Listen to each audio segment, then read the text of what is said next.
It's me. Is someone speaking? We have no sound.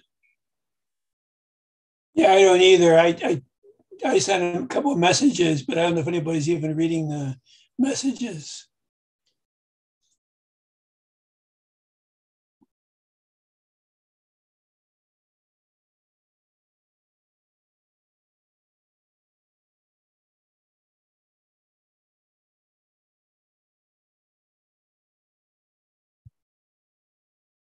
Those of you online, can you hear me now?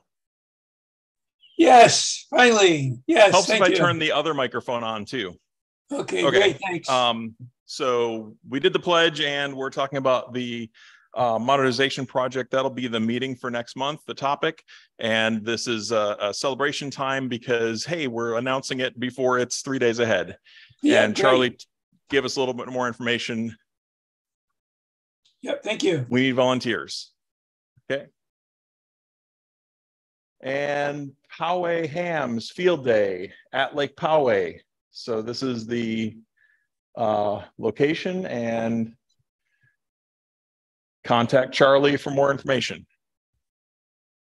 In red is where PARS will be. Okay. All right, contact NN3V for more information on that. Any visitors first time with us? I think oh, yes, sir. Thought I recognized you, but maybe we met somewhere else. Name, call sign, and location. Can6 UWW, Andrew, and you're from Fallbrook. Okay, welcome. Okay. Awesome, great. Well, welcome. Any other first timers? You've been here before. not here, maybe. We'll talk about you later. How about license upgrades or new hams? Okay. Speaking of license upgrades and new hams, there is a ham cram class coming up. For more information, search San Diego ham classes on Google, and you can find out from Jay Goldberg when that is. Let's see. Charlie, did you have anything more on modernization, or was that pretty much it? Okay, we'll save all that for next month. Repeater site and tech. Mark? Where'd Mark go?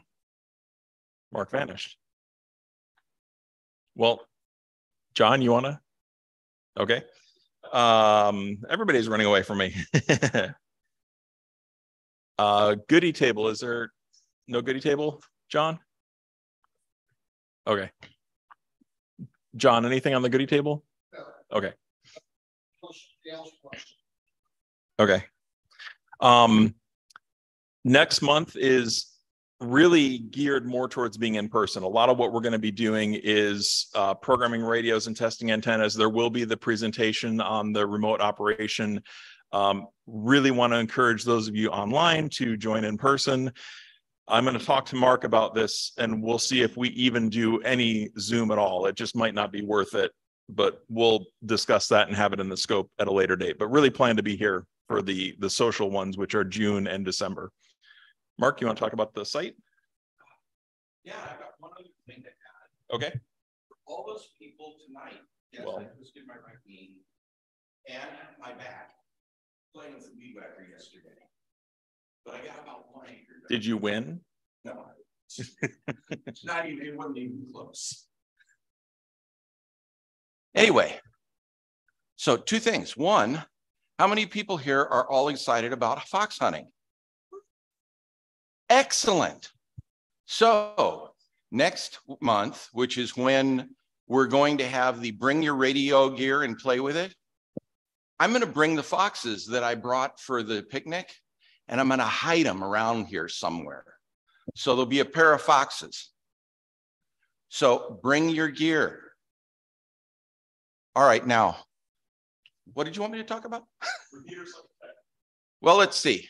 Chris was nice enough to go up on the tower. We've got all sorts of little dirty pictures from the drone of him climbing around up there. That one antenna that was bent over, he's got mounted. The new antenna mounts worked. Chris is nodding his head yes. They worked really well. So, and I've got more of the antenna mounts, more tower work, but at the moment, the panic level on the tower has decreased significantly. I still have projects, and I'm going to start going up to the tower. I actually took the last 2 weekends off. Don't tell anybody in the club. So we're going to go up the tower up to the mountain this Saturday, but next Saturday, I need a person to take over the battery management system. I've got all the materials. And basically what it's going to be doing is stringing wire in the battery building in between each cell. And if for those of you who have seen the battery building, the cells are huge. They're like 1,500 amp hours, 2.1 volts each. There's 24 of them in series. When we're done with this, it's going to run a charge equalizer that just sits there and virtually shorts a capacitor across each cell. The low ones get brought up, the high ones get taken down a little bit. And it measures the voltage on every cell, reports USB back to the main control computer, which we have now, and it works, and the internet works. So there's basically a lot of string and wire, but if anybody wants to put their hand up and is foolish enough to take over the battery management system in its entirety, let me know. Did I miss anything, guys? John's working on getting all of the secure sockets and everything for VPN. Jim, somewhere in here, is got one of the SDRs working. We're trying to get an SDR up on the mountain to be demonstrated through that projector in June. In the back of the room, I've got John Walker working on C4 FM and repeaters. So, and I'm going to be doing test equipment, and Joe is going to be doing chirp and programming radios. And bringing the right cables. Yes. Did I miss anything, anybody? I think that covers it. I'll just move over here. All right. Thank you, Mark. Okay. Are there any other announcements, questions? Yes, Dennis.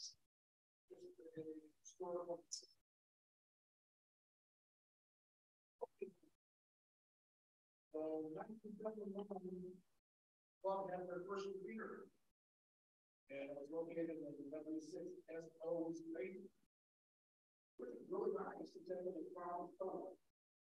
So, of course, we had the basement security. So for those of you at home, 1971, the club had the first repeater in W6SO, was it? Yes. W6SO's basement, which was promptly stolen. So the basement was secured. Our repeater site is better secured than a basement. Usually. Yeah. All right. Any other questions, comments, concerns, announcements? All right. Your board. Let's see. Your scope editor, Keith, KM6CXW. I think he was on Zoom, or he said he was going to be. Directors, John, W6XM, and Ron, AJ6FQ. Your membership chair, Glenn, AI6RR. Treasurer, Jim, K2VO. Secretary, Jim, another Jim, W6TQS. Vice President, Chris, KD9LF. And I'm your president, Joe, K6JPE. Now, Hey, Joe, Joe. we'll turn it over to Joe and Joe. Oh, did I hear something from Yeah, online? Joe, this is Keith. Do you hear me? Yeah. Yeah, I just wanted to say something. I said, I hope everybody got an opportunity to read the article I wrote in the Scope about Larry St. Clair.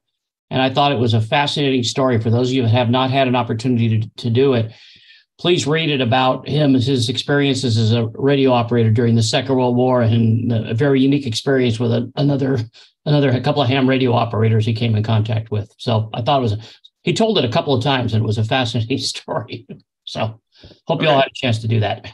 Yeah, that was a neat article. Thanks for that, Keith. And the Scope is in your email boxes or online at palomararc.org/newsletters. Okay, now, Joe, we'll turn it over to Joe and Joe. Gentlemen, are you guys going to be up here, down there? Where do you want to? Yeah, should be in the general vicinity of the microphone so those online can hear. And here's a remote. Oh, good. And I will go share that. Oh.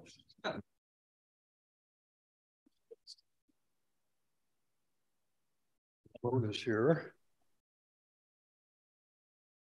Okay, well, everybody hear us out there?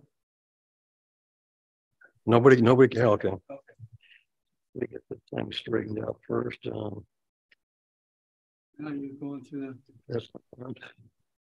Here. Well, the T90 101.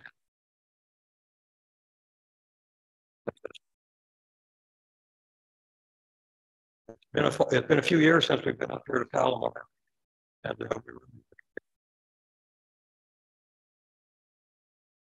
participation in tea hunting years ago, 1995. I think it was. Everybody.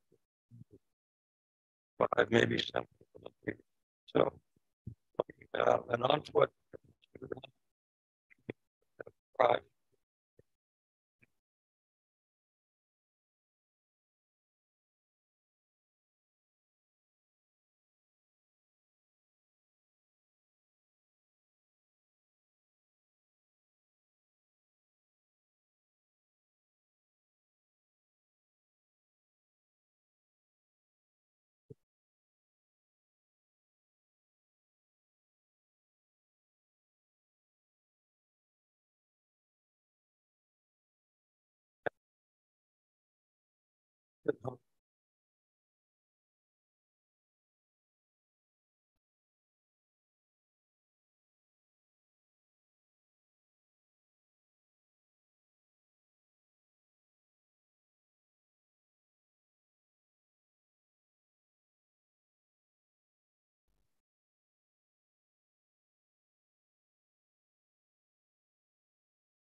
Now,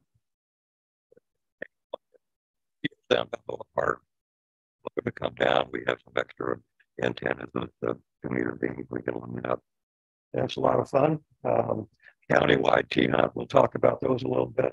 And then the Free for Bomb, which is kind of hard to explain, but it's a lot of fun. The guy that wrote the book, just, I lost my element as a prize here. No, man,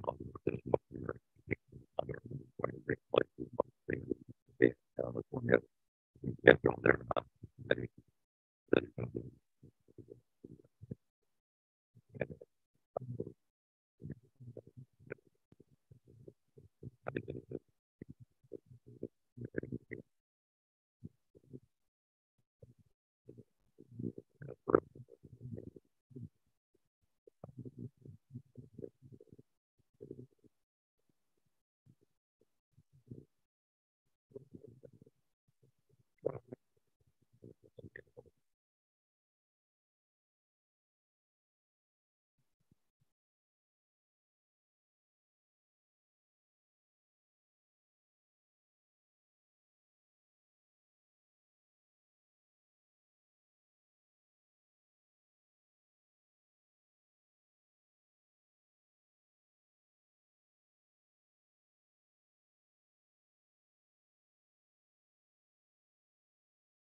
Detachable.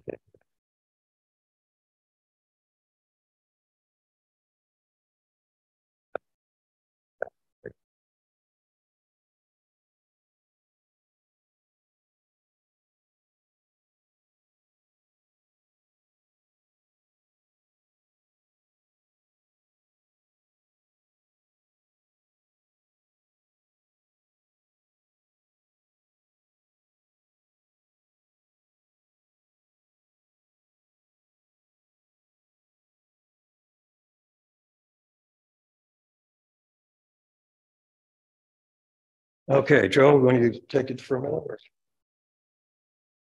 minute? There's a little tiny one right there. Okay. Usually,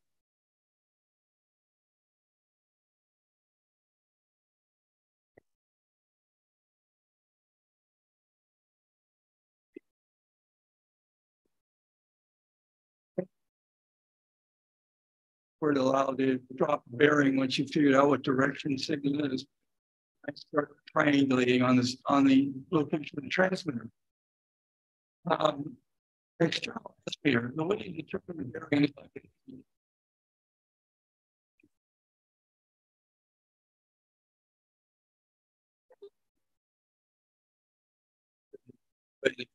look at how the bearing is signal swinging. A Doppler system on their car. And that's very responsive. By the location where there's a transfer station, with swings compared to as Joe mentioned, there's a third harmonic radio, another transmitter. Every transmitter has spurious radiation, especially on the third harmonic.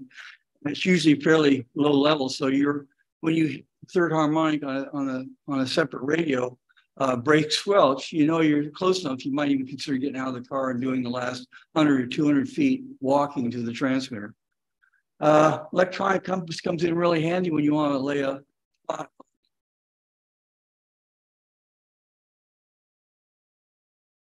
Put it on a map. And sometimes for some of these long distance times, you hear the signal at the start to get a bearing. Week, you might need a preamp just to bring the signal level up.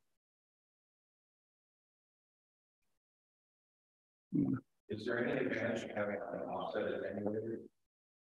Oh yes, but not really for vehicle hunting.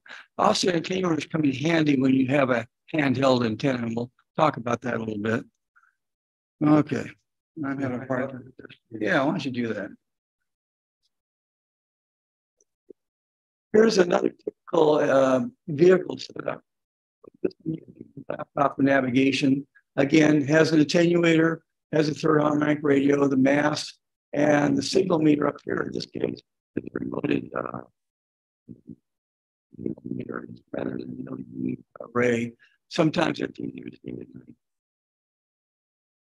And as I mentioned, third harmonic, some of the radios we use actually monitor the hunt frequency and the third harmonic to give you indication to get close to the transmitter. If you're starting out and you haven't done the equipment modifications, you can literally do a hunt by having an antenna that you hop out of the car from time to time, as displayed here, and just get a bearing, hop back in the car and take off. It's a little bit slower, inefficient time, but it gives you the experience of actually finding a transmitter. There are ways back mounting an antenna on your car without really changing the configuration of your car. One of the hunters, DYD, he uses an antenna that is barely wired onto the top of his door and a wooden spacer on the bottom for the lower bearing, and the antenna at the same time. A lot of people have basic configuration. One of the type is where you actually have an antenna mounted on the yoke.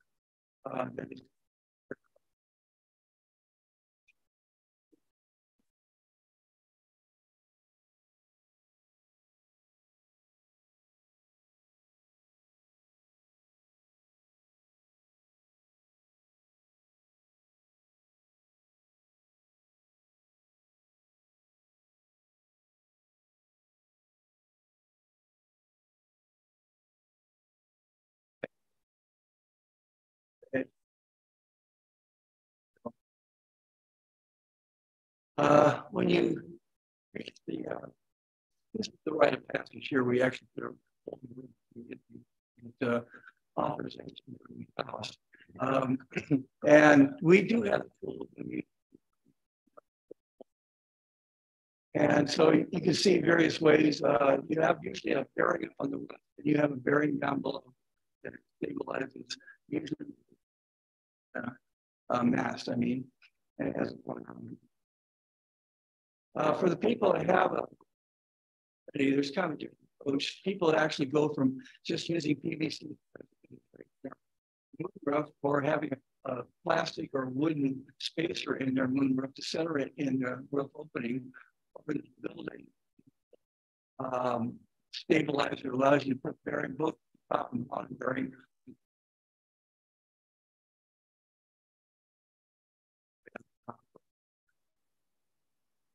I love this one. One of the guys that used to hunt with us, they didn't want to drill a hole in their roof. It was a sedan, the family sedan. So they put together this, what I refer to as a folding lawn chair. It's a PVC arrangement with a top and bottom bearing. And the bottom bearing has a sprocket on it. And it means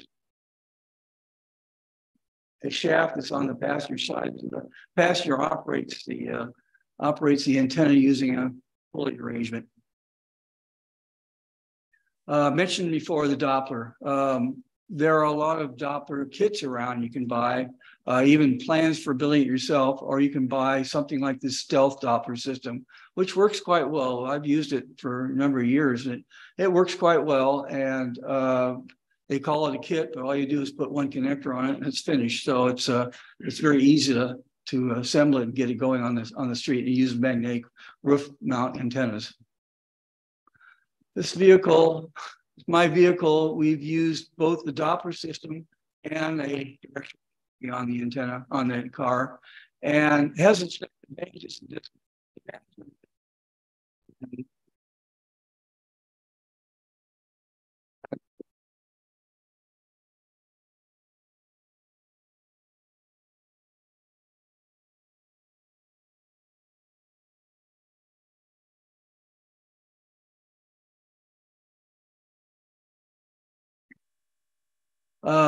we have the Saturday night hunt. We have 2 of them a month, first and third Saturday. And they start, now they're starting at 6 o'clock in the evening. I'm sorry, we used to be at 6 o'clock. Now it's 5 o'clock in the evening. We start at the parking lot in Grossmont College. and they're geared to be a 2-hour hunt. So the boundaries we set up are approximately 10-mile radius, which is workable for a 2-hour hunt.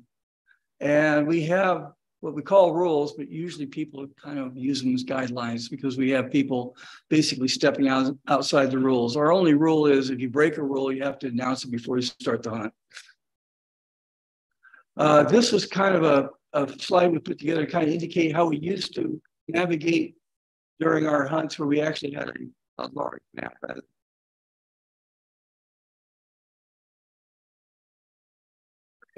And so you use a compass and straight edge and you do the bearing plot. Rules. At the start of the hunt, you have to be able to hear the given. The way we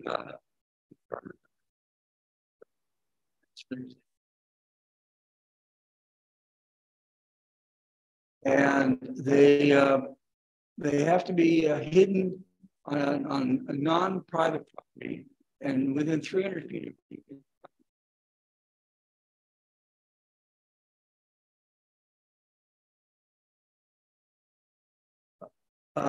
Whoops, can you go back? We will also make sure that we have access to these parks and special charges. And finally, we want to make it so people purposes. This is our old map.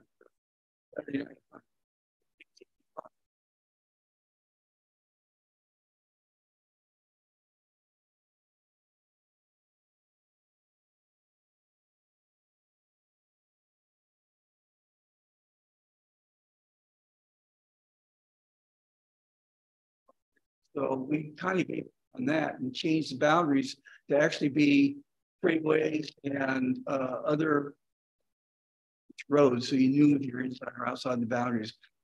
We started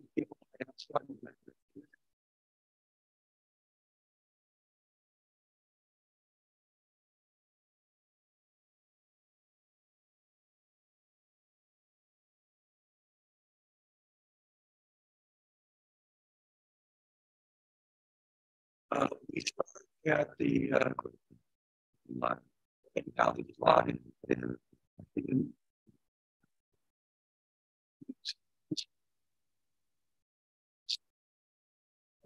grounds. And this is how it looks when we show up at a high. You usually first, of course, you're not going to see any other vehicles, but then you might see other cars. They line up roughly the way they show. You find the transmitter. The mobile hunt is configured by a driver and driver, responsible for making sure that he obeys the safety laws. He determines if there are private property boundaries, and then he's observant for the clues.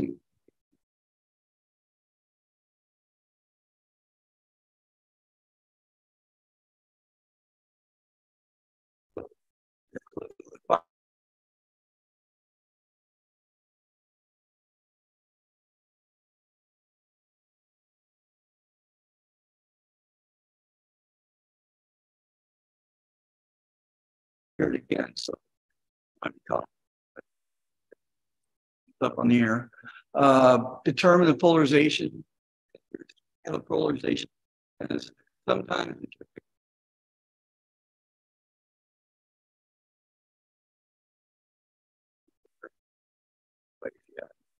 they're switching at about the polarization is early in the hunt, and he's also responsible for determining the bearings, also trying to interpret reflections in the 2-meter band. We get a lot of those.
After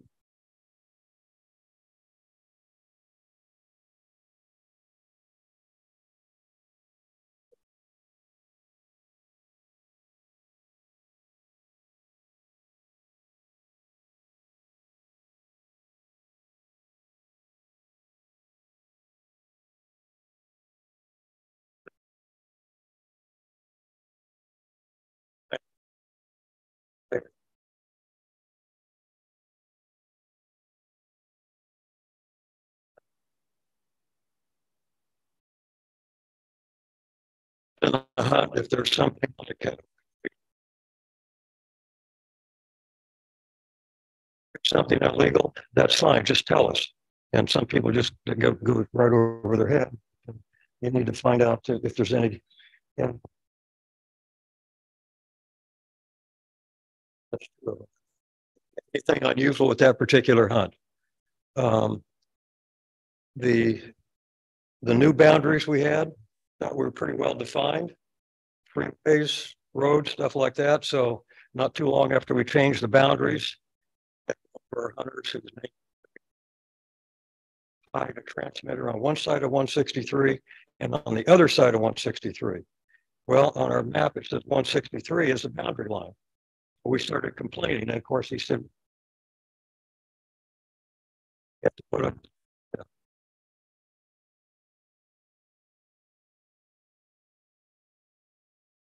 you're going to have dinner afterward. That's a real important part of it.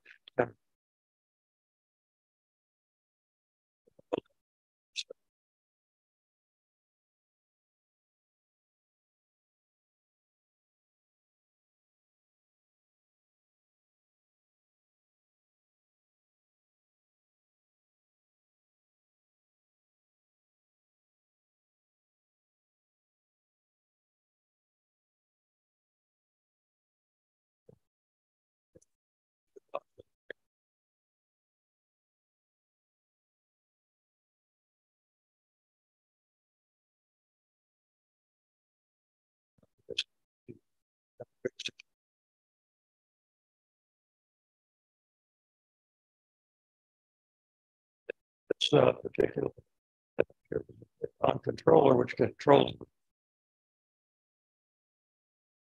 we do different things.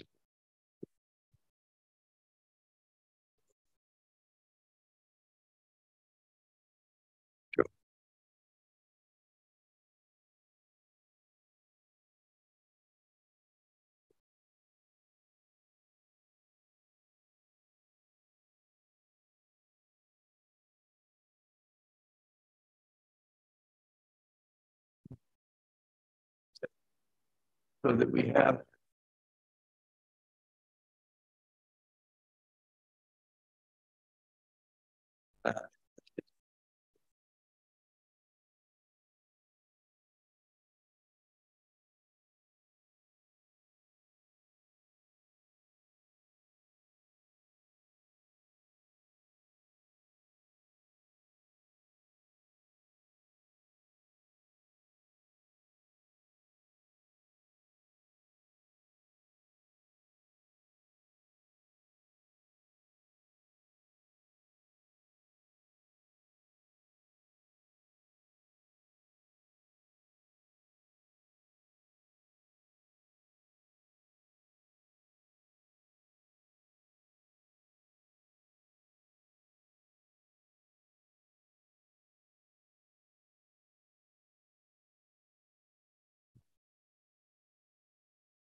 international style. Here. Can you see? You look like you're trying to see around us. Okay. Oh. So we have 5 transmitters hidden somewhere in a park with identified by Morse code. Power is all the same. Polarity is all the same. And what happens is out of the 5, you have number 1 come on for 1 minute, completing its ID, goes through everything, and then that shuts off. The second minute, T number 2 comes on, does the same thing and shuts off. So it cycles through all 5 of those transmitters. For the international style hunts that people qualify for to go to other countries, because it's very serious competition over there,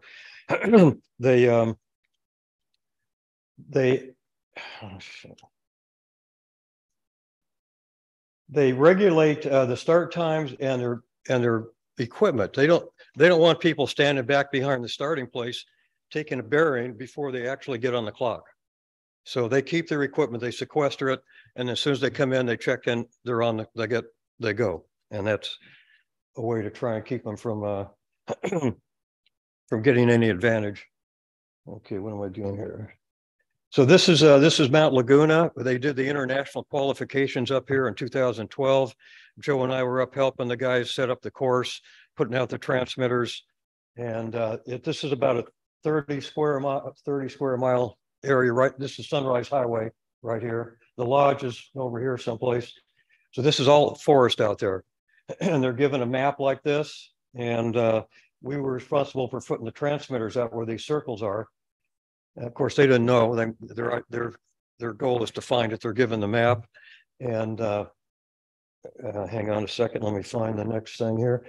Given a map and a little electronic. Well, these are on where the transmitter is located, but each hunter has a magnetic device or a little strap on like a RFID type of key on their finger, and they shove it in that little hole there, and it records when they got to the transmitter, who it was, so that the scorekeeping is all done by laptop by the yeah, it's all automated because they need to keep precise times.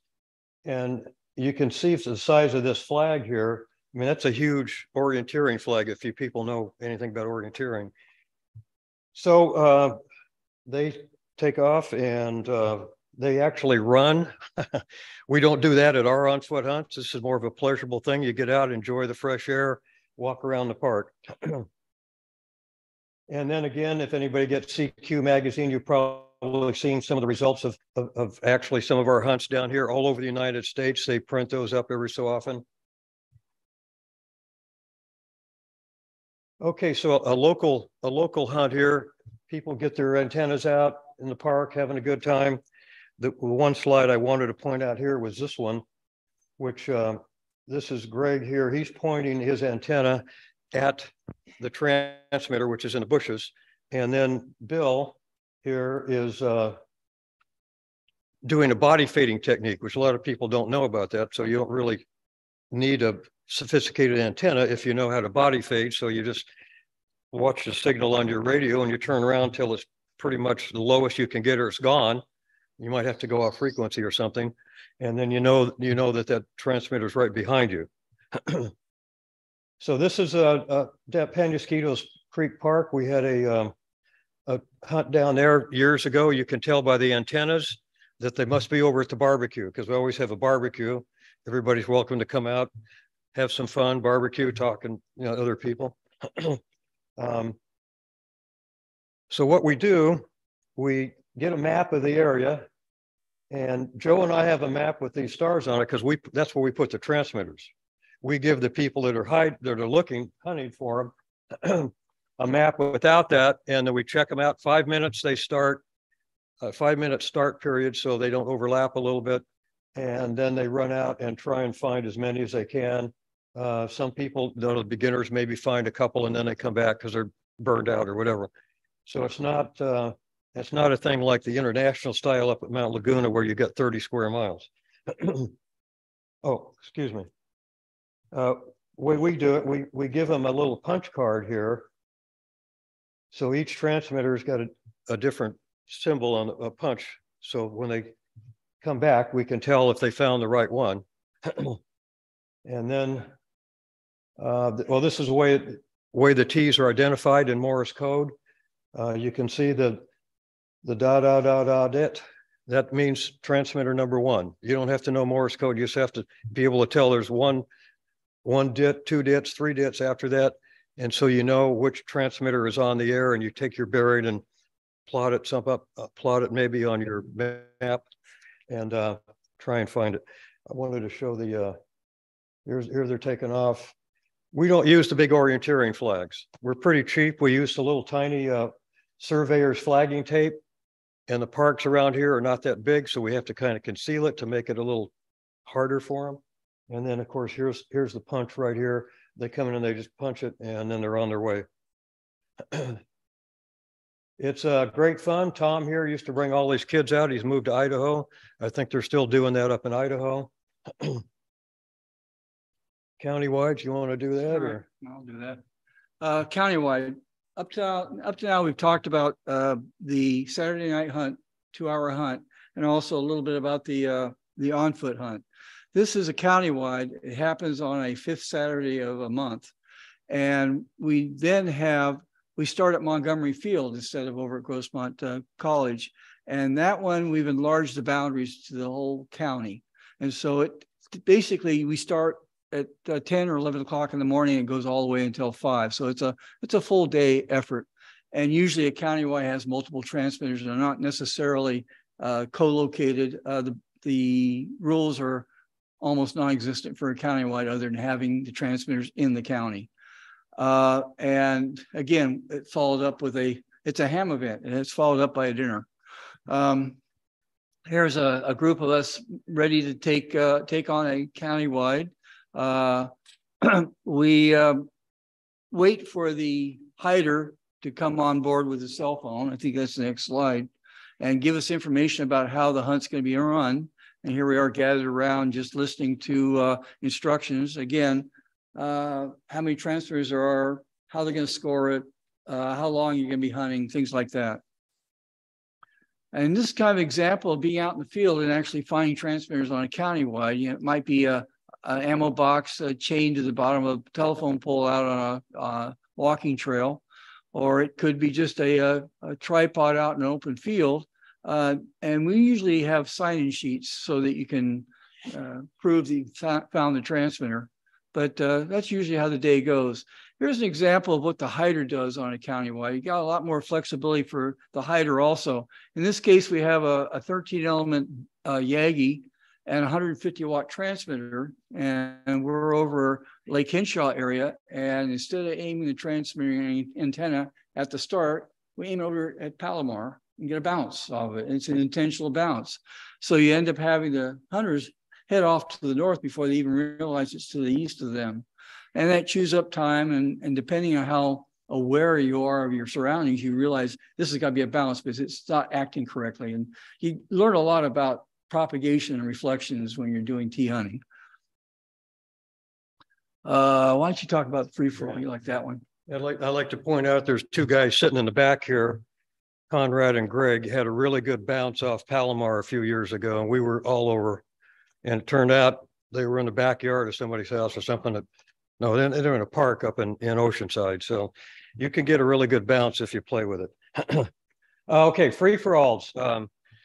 Probably nobody's ever heard of those, but basically it's where we kind of get the LA people, the Fullerton people, our group, through emails and the reflectors and stuff like that to come together. This particular one was in Temecula area, right where 15 and 215 come together. To get together for breakfast at 8 o'clock, see how many people show up, how many hunters. And then at 9 o'clock, you depart the restaurant and you leave and you start putting out transmitters. You're hiding them. So you hide as many as you feel like many as you have, or many as you feel like you want to put out. And then 10 o'clock rolls around, you go into hunting mode and you start hunting the rest of the transmitters that everybody else put out. So in this particular instance here, we had on that day, we had, we had 34 transmitters in that about 10-mile square area. all on the same frequency, different powers, different antennas, different elevations, Different timing. different. Well, yeah, no timing. Just whenever you turn it on, it's on. And so you're basically sitting on your attenuator most of the day, you know, trying to attenuate something out because you're headed to one place and you pick up a stronger signal. So you got to go find that. 4 o'clock, you say, okay, I got to go back into pickup mode. So you go pick up your transmitters. You go back to the restaurant, you compile all this data over dinner, and you get a point for every one that you find, which is documented by the other people that put transmitters out because they have the sign-in sheets. And then for every transmitter that you put out that is found, you get a point. So, but you only get 1 point. If 5 people find it, you'll still only get 1 point. So in this case, we actually had a tie. 2 people found 23 of the 34 transmitters. It was quite a day. When you turn off all the transmitters, how often do you flip on a receiver and still hear one of them pinging out there? Quite frequently. Somebody may wait. If they don't think anybody's found them, we had somebody hide way up in the mountains, and I guess they didn't think anybody found them. They didn't even come back, you know. That's happened. It's happened. And if the battery, trying to find your own transmitters. if the battery runs down, you're really looking for stuff. A few years ago, we had, right before COVID, we had a couple of jammers or down on Lions Peak. So we decided, let's get in shape for a mobile jammer. So we decided to do a countywide mobile hunt. We had 2 transmitters, T1, well-marked vehicle, so people could recognize it. I mean, it's my vehicle anyway, they'd know that one. And another group here, T2, they were the low-powered transmitters. So we started at 10 o'clock, and they caught the last one at 2:15, 2:13 in the afternoon. And that's pretty good considering that one of the T's went way down to Oceanside or to Coronado, down along the beach here, then came back up and distracted the low power T, which they somehow decided to chase that first. These hunts never go the way you think. You think they're going to go after the strongest signal. Somehow they got a hold of the weakest signal, and it took them a couple hours to actually find them. They finally found them up here at Rancho Bernardo or someplace up there. And then these some APRS tracks of some of the hunters. I couldn't get all the call signs and all that, but you can see they were all over the place. So it's a good event, gives people a chance to try and catch a moving target, so to speak. We started, Joe came up with this idea a few years ago. Why not use APRS for the hunters so the hider can see what's going on? Because in many cases, you might be sitting out there for a couple hours and have no idea if anybody's close, if they're, you know. Oh, they went to the restaurant without you? So we started doing this. This is just an example of one hunt. It's the same hunt. Here's Grossmont College. We all started from Grossmont. You can see this team took off, went over here towards Terrasana, back down, up around Scripps Poway Park or Pomerado, wandered around, came down here, came back, went up here, finally found that way to get into Sycamore Canyon. You can't get there directly. You have to go into Poway and under a bridge, and it's hard to get to. This team looks like it did pretty much the same thing. That kind of wandered around up here. They went down 67 a ways too. But this team must have had a different antenna configuration or reading things a little bit different. So they decided to go out here on 67 and come up into Muth Valley or someplace over there, come back up. But they all eventually got there. But the good thing is that the person that was hiding could see when people are there. And a lot of times you don't want to shut the transmitter off if somebody's right around the block and, you know, they don't have the satisfaction of finding it. And of course, afterwards, we always try and get together for dinner someplace and figure out where people went right or where they went wrong. You want to start these or you want me to do them? You're better at that than I am. Okay. Some of the things we've been doing around San Diego, Kevin got us into the Boy Scout Jamboree years ago. But before that, this is Father Joe. somebody donated like a 50, 60 acre ranch out in the country, and they were doing a Boy Scout thing out there. So Joe and I went out and camped out and did tea hunts all Saturday and Sunday. Been up to Camp Mattagway, the big jamboree up there. Been up to this Camp Pendleton for the Sea Cadets up there, which I didn't even know existed till somebody called us about them. Okay, yeah, Fry's up.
You want to start this, or what? Can you do? Okay, we're going to talk a little bit about how the hiders and the hunters work with each other, because this is a kind of a sport in a way. You try to throw the other person off the trail by either having a certain type of configuration for the transmitter, or the hunters think they know the hider. And so we kind of try to outthink each other.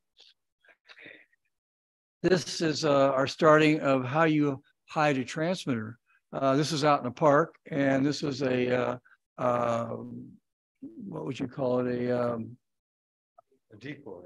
Decoy, yes. It was and hidden in there was one of the little micro transmitters, and people keep walking by it and did not recognize what it was.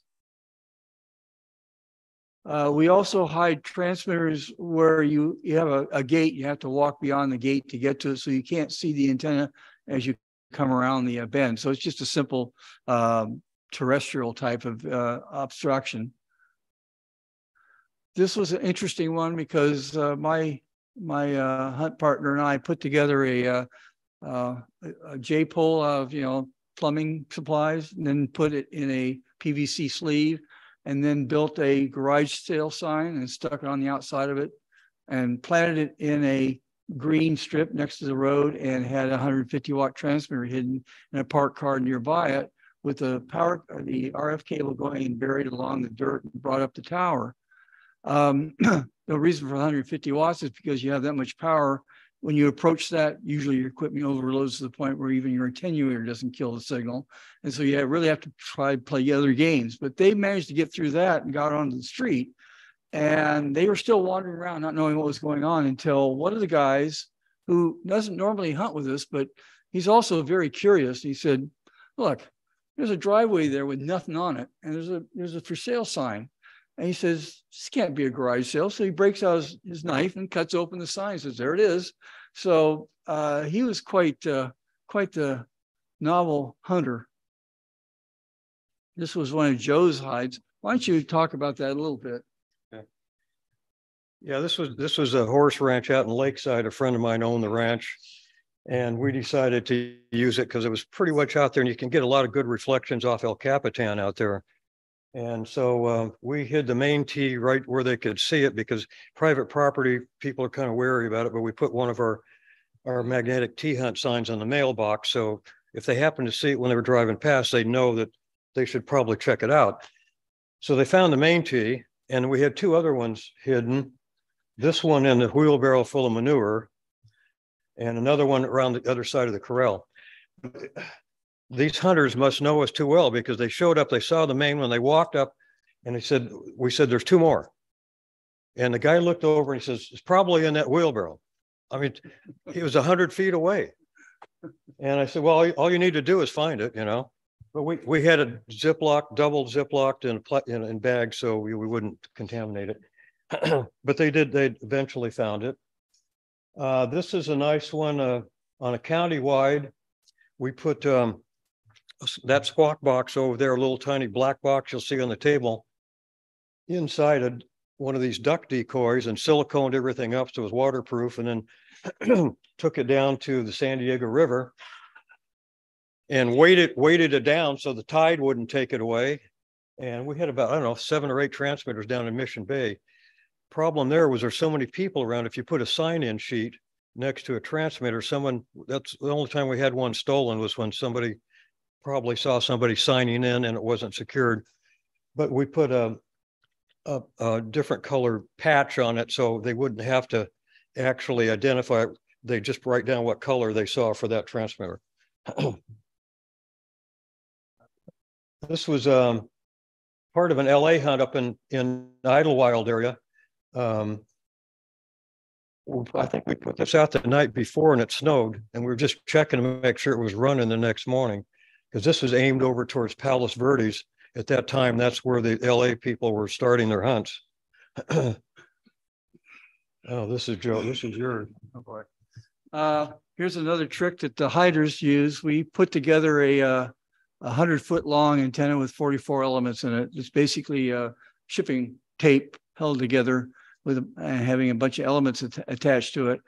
And with that kind of an antenna, you can see you get a very large gain, very directional. For some of the hunts, what we do is we take that antenna and aim it at a mountain, and it would take the hunters way out of their regular course to the transmitter. They have to take in an extra hour of driving to get back to where they got the main signal. Here's an interesting hunt. One of the earlier hunts that Joe and I were involved in. We had a little micro transmitter, and we found some pallet wood that would weathered pretty well, and hollowed out a little section inside the wood, and then put the transmitter in there and screwed the 2 pieces together. Took that chunk of wood and put it in the bushes within about 300 feet of the starting in the parking lot. But since it's a weak signal, they assumed it was a regular transmitter at distance. So when we started the hunt, all 5 or 6 teams headed out of the parking lot, left the hill. In about 10 minutes, they came back up the hill because they lost the signal immediately. So they all gather over near where the berm is, with all the bushes and everything. They start looking around, and a couple of the hunters actually grabbed the stick and looked around it to see if there's anything suspicious. Didn't find anything, kept on walking around looking for the source. One of the hunters, Tom, J-O-J, he picked up that stick, and he obviously realized it wasn't the transmitter, but he used it to poke around in the bushes, trying to find the transmitter. And he wandered around, and the rest of the hunters started kind of following him because he was hot. And he got to the point where he was so frustrated, he said, okay, I'm going to use the body fade. He put his radio next to him. He had the stick in the other hand. He turned around. He says, I don't get to change the signal level at all. I must be standing on it. And I was hiding. I couldn't hold back the laughter. It was so funny to watch. I have a videotape of that. And so finally, he dropped the stick, and after it had been stepped on a number of times, the stick finally opened up and people realized what it was, but it was a riot. Go ahead, Joe. This is a Pine Valley hunt a few years ago. We had 12 transmitters in Pine Valley. We had 150 watts out to get them from Montgomery out there, and then 11 small micro T's hidden. So when they came over that, the Pine Valley Bridge, probably a lot of you are familiar with that. There's a hill just before the Pine Valley Bridge. When you come over that hill, all you're hearing is the 150 watt transmitter. But as soon as you top that hill, you're bombarded with 11 other signals. And so we made it a point to tell them, find the main transmitter first so we can shut it off, and you can hear the rest of them. I mean, you could hear the rest of them when it wasn't transmitting, but still a lot of overlap. So that was an interesting hunt. Oh, this is Joe's. This is another hunt where we actually had a Yagi on a mast with an HT hook to it, and had a little stepper motor turning it, just constantly turning it. This is in a fiberglass shell of a pickup truck. We took that and put it in a parking garage over Grossmont Shopping Center on the 2nd level. And so that area just by itself has a lot of reflections. Having a parking structure and having the antenna rotating when the hunters are looking at their signal strength, even when they're not turning the antenna, the signal level is varying. So you have to figure out, okay, what's going on here? Because they have to get a bearing based on signal strength, but it's always changing. The kicker was when they finally got to the parking structure, to drive in, they had to take the antenna off their car because it was too high clearance. So that was a very interesting hunt for them. Greg described this one. Greg was a newbie in our group, and he decided to give us a real run for our money. He put together a utility box with a PVC pipe attached to it, and put it with magnetic attachments onto the side of an irrigation controller. And the pipe just went down to the concrete pad, so it looked like it was part of the system. So when we started huddling around this area and thrashing in the bushes, we could not zero in on it. That was a good decoy. Why don't you talk about that? Yeah, this is the same guy that hit on both sides of 163 that time. He got real lazy and decided to disguise himself as a homeless person out at the trolley stop in El Cajon.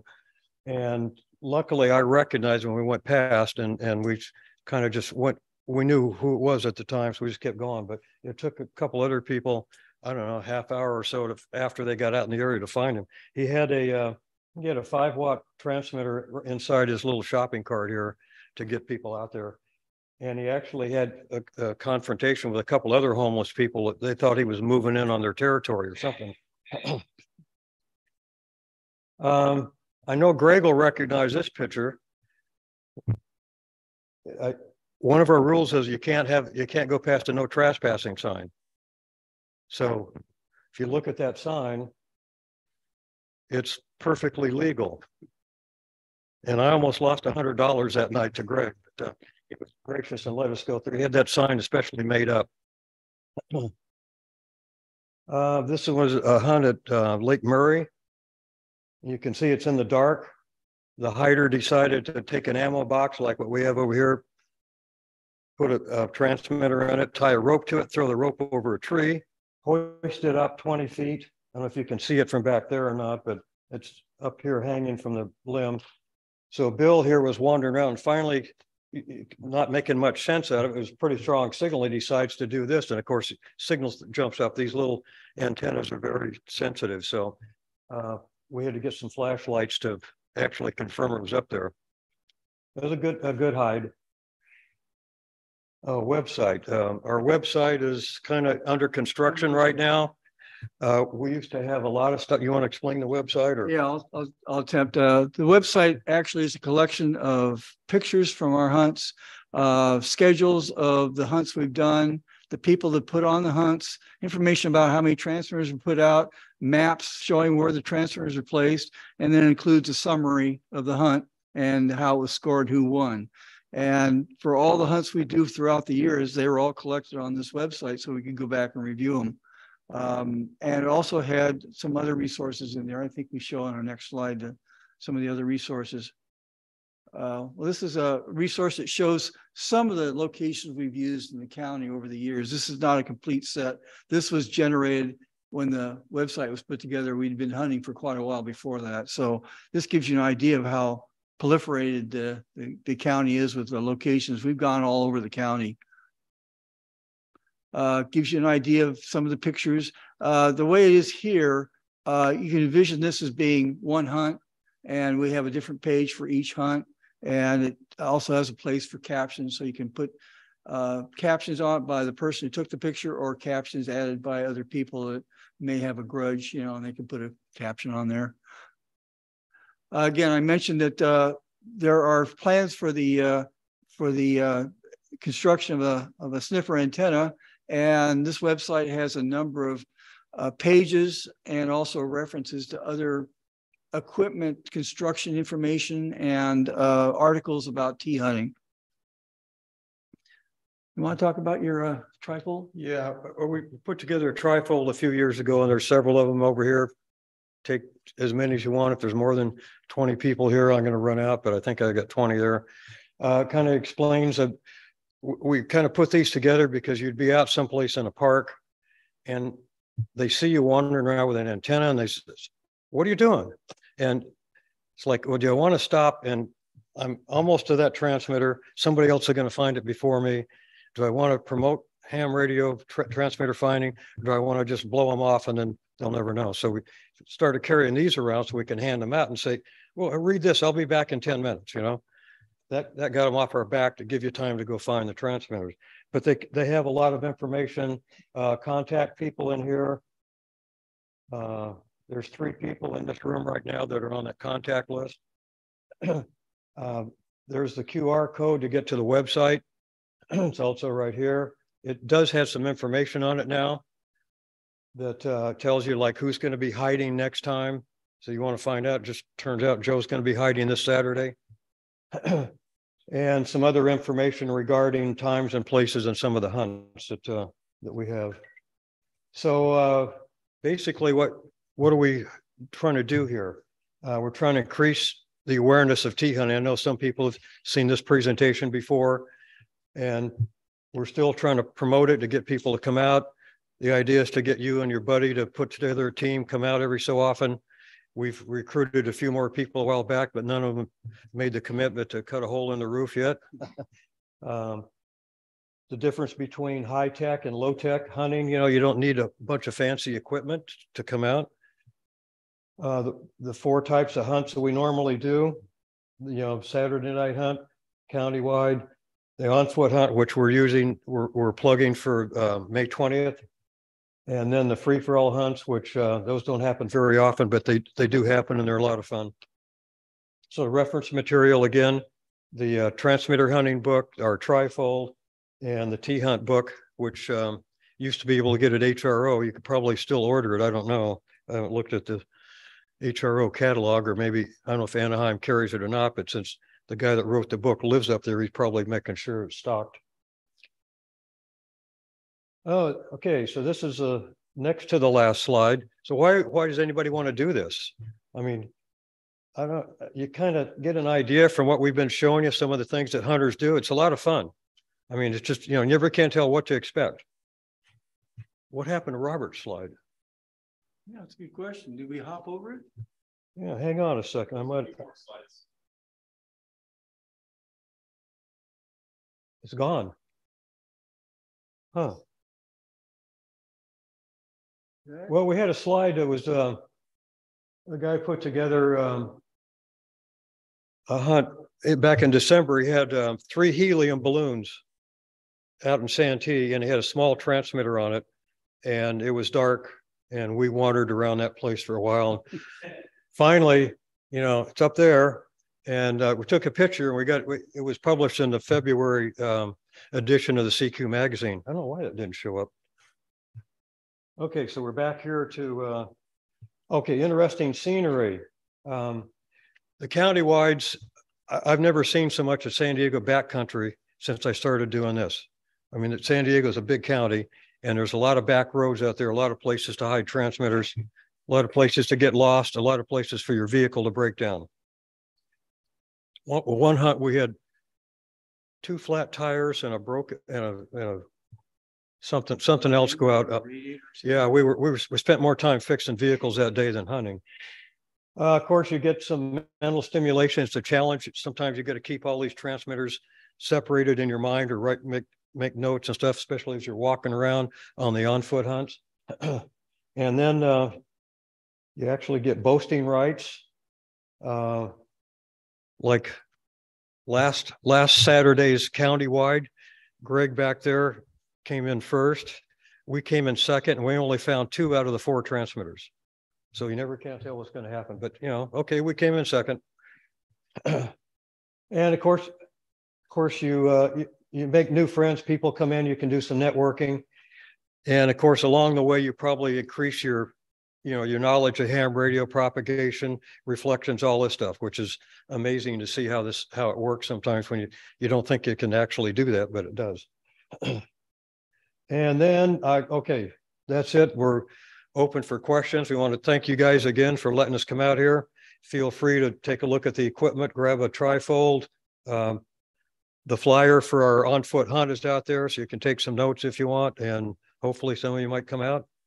We didn't mention it, but we always seem to have back seats for ride-alongs. And if you're just kind of interested in finding out what it's about, a ride-along is a perfectly good way to see how a hunt team operates, how well they coordinate, how they fight each other for information. And so it's an easy way. Just show up before the hunt and we'll assign you a seat and you can ride with one of the teams. Go ahead. What's the average age of the hunt? It seems to be an ideal way to get kids. Well, that's why we've visited the scouts and the various organizations that have younger people. And we've actually had some parents bring their kids and ride along with us. Well, we try to entice the younger people to show up. Yeah. Much like you're trying to entice people in your club to show up, you know, it's kind of hard to get their attention. It seems like exactly the kind of thing that the scouts really do. They're enthusiastic when they do it at the jamboree. They go out. We only have some equipment and we only have a few people running the organization. We let them go out with one guy and he comes back and they say, okay, we want to do the next transmitter. And they'll do 2 or 3 of them before they finally had enough, you know. And so they are quite enthusiastic about it. Yeah, if you know any of the young kids that want to get involved, why, you know, let us know and we'll try and work out something. We're kind of gearing towards the kids that have a driver's license. So anything else? Is that answered all your question? Yeah. I'll give you a quick anecdotal story. A couple of years ago at this club, I was in charge of hiding boxes. Some of these guys know. Yeah. So my best one ever was I made a deal with the guard at the entrance to the parking lot who took the parking fee, and I hid a microbox inside of an empty set of flower pots inside of his little guard chair, and explained to him what it was all about. And trying to get him to go along with it. I watched him quite a distance away, and most people just had an HD and they were kind of trying to shift the antenna and go back and forth. And pretty soon the people started walking around him, and he was doing okay. He was leering at first. You know, why are you here? You're my budge. And then all of a sudden he just gave up and started to crack it up. And he was so loud, everybody converged on him and just started going through the bar box. And they eventually found it pretty quick. He couldn't keep a straight face after that for anything. But I got an unassociated person engaged in trying to hide the box. He did okay at first. Then he just gave up, and all the hunters, you know, fell on there. They all just realized this guy's cracking up. He's got to know where it is. But all I have is fun, and it's actually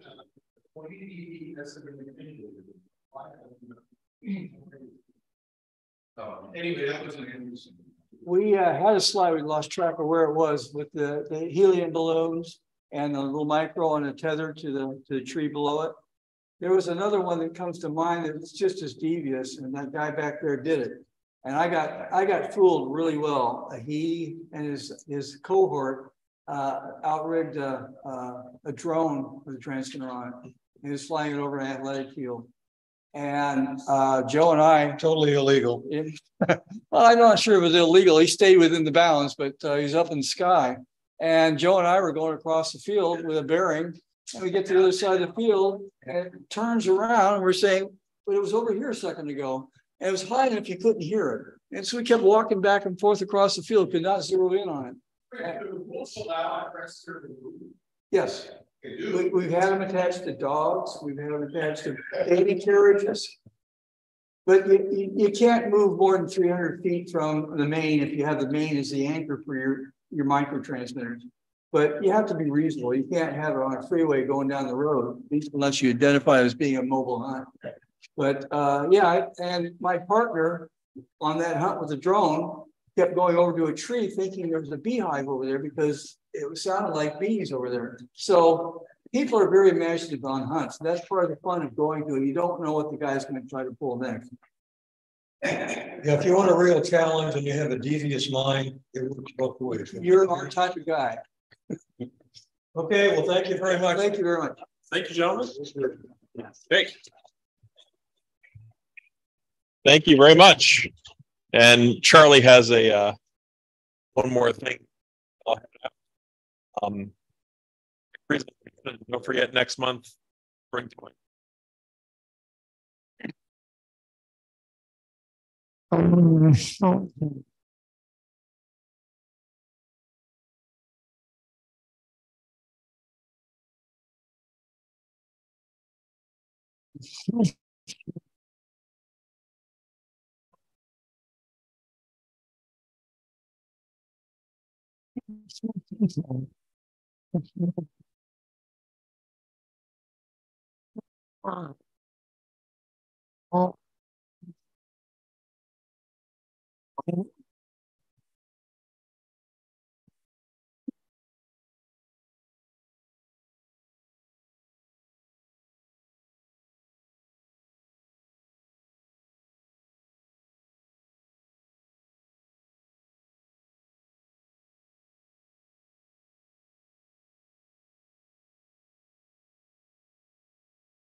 Yes. All right.